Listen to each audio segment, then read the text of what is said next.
സർവം ശിവം അർപ്പണമസ്തു. ഇന്ന് കർക്കിടക മാസം 1 രാമായണ മാസമാണ്.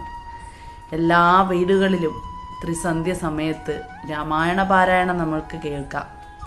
രാമായണം പാരായണം ചെയ്യുന്നതും അത് കേൾക്കുന്നതും പുണ്യം തന്നെയാണ്. രാമായണം മുഴുവൻ പാരായണം ചെയ്യാൻ സാധിക്കാത്തവർക്കായിട്ട് ഞാൻ ഇന്നൊരു കാര്യം പറയാം. ഏകശ്ലോക രാമായണം. ഏകശ്ലോക രാമായണം മാത്രം പാരായണം ചെയ്താൽ രാമായണം മുഴുവൻ പാരായണം ചെയ്തതിൻ്റെ പുണ്യം നമുക്ക് ലഭിക്കും.